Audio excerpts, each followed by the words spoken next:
we will shift to the fourth type of hypersensitivity, which is type 4 hypersensitivity, delayed type hypersensitivity. T cell, D for delayed, and T type and H hypersensitivity. It consists of two phases. In type 1, we see two exposure. First exposure and second exposure.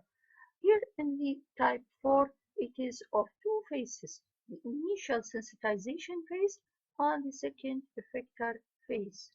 The initial sensitization phase, when the antigen enter the body, the first exposure and the antigen enter the body. And this, the immunological response will start after 1 to 2 weeks after the primary contact with the antigen.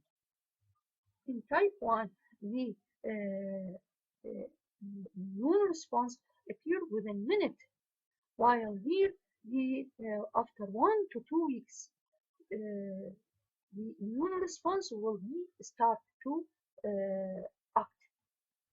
And this T helper 1 cells are activated, while in the type 1 hypersensitivity, we said what type of cell?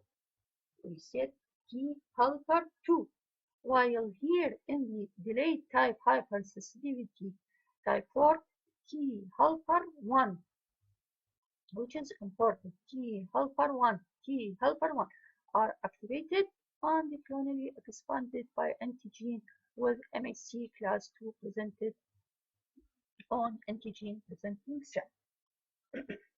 This is the basic immunology. A T helper 1 cell activated through the antigen presenting cell that present the antigen in association with MHC class 2. What are these antigen presenting cells? This include macrophage and Langerhans cells. And here the macrophage, and here the T helper 1.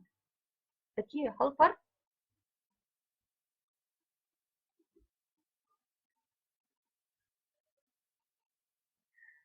T helper 1 cells. And the best example of the type 4 hypersensitivity is TB, the tubercle bacilli, that responsible for disease tuberculosis, which is intracellular bacteria. As you know, all bacteria is extracellular, except the intracellular bacteria, TB leprosi. And here the TB bacilli inside the macrophage, and the